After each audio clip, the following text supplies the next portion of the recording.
Tonight on KGW News, a third teacher in St. Helens now under investigation for criminal behavior, with at least 7 people part of a growing sex abuse scandal. It's horrible what's happening in this school district.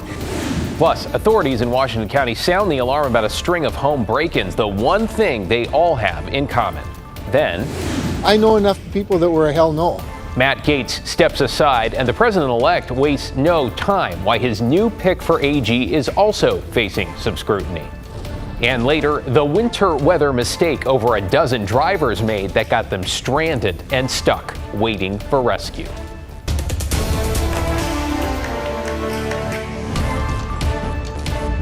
Thanks for joining us. I'm David Molko. We begin tonight in the St. Helens School District, where 7 people are now under some form of investigation. Police are looking into the 2 teachers who were arrested last week and charged with sex abuse against students, and today announced they were also investigating an unnamed middle school teacher. Meanwhile, the State Department that looks into reports of child abuse is investigating the St. Helens superintendent and high school principal to see if they are negligent for failing to report abuse. It's also looking into 2 other staff members accused of sex abuse. Alma McCarty spoke with parents in St. Helens tonight and has much more on the new allegations. More just keeps coming out, and it's really unbelievable. Like, what is going on in St. Helens? On Thursday, St. Helens police disclosed their latest investigation, this time here at St. Helens Middle School, after receiving a report from the district about alleged criminal conduct by a teacher involving students.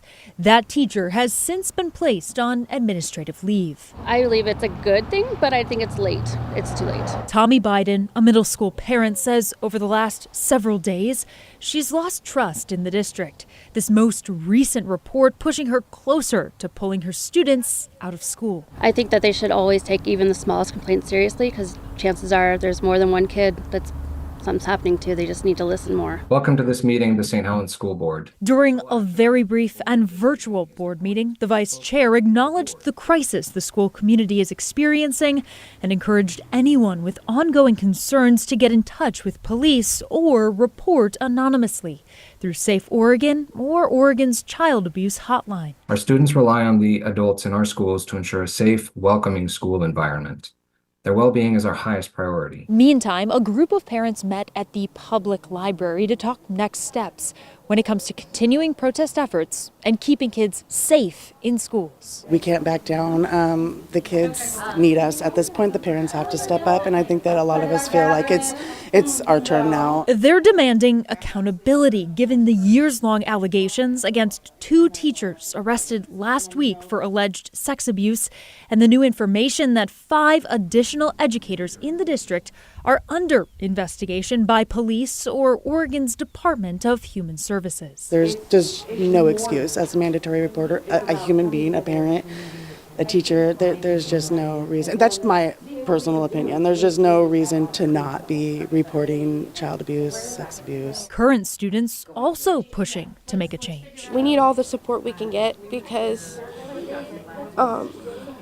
we don't want this happening to anyone else. It's horrible what's happening in this school district. It makes every student uncomfortable, even if you're not part of the groups that are being affected.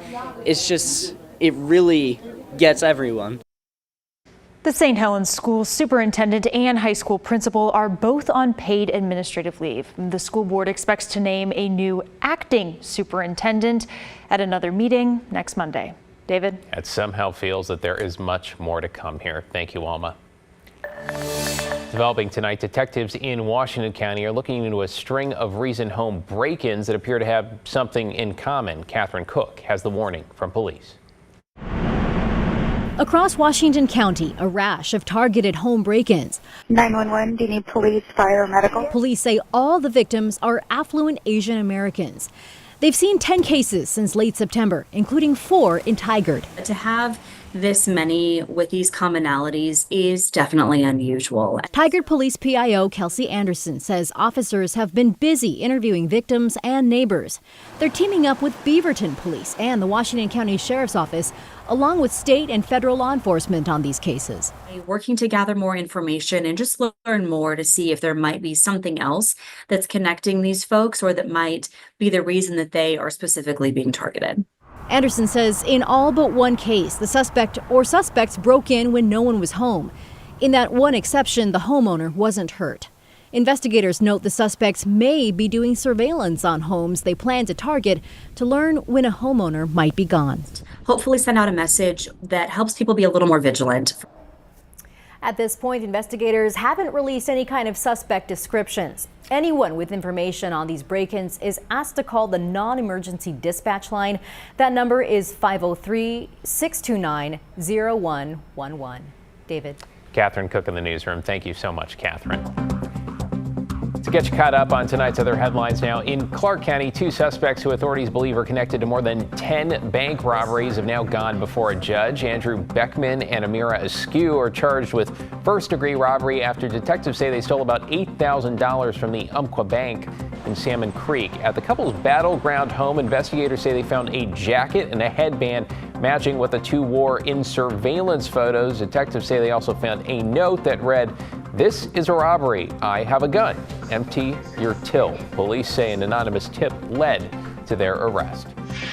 A grand jury has indicted a former North Portland pot shop worker for murder after police say he shot and killed 2 men during an armed robbery last month. Court documents say 34-year-old Jason Steiner was working at La Moda in St. John's in early October when 3 men came in and pointed guns at him.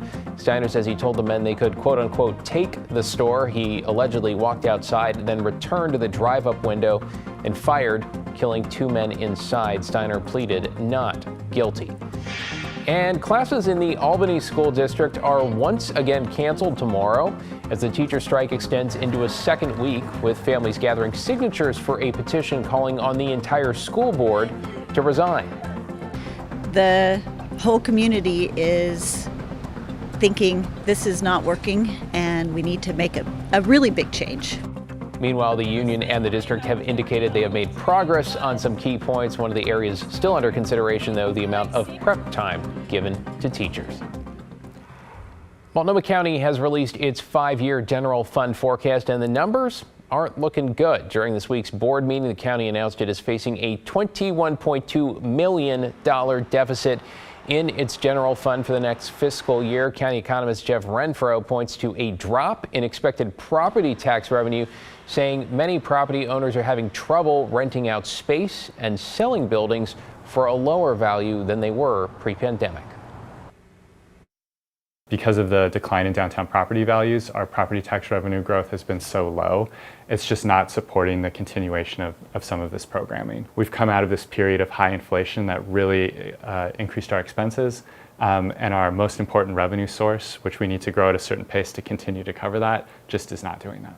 Everything is connected. Renfro says wages increase to catch up with inflation. That's also putting a burden on the fund, which means cuts to services may be the only solution. The board will have new 3 commissioners that'll help sort out some of these details next year and then to approve the budget by June.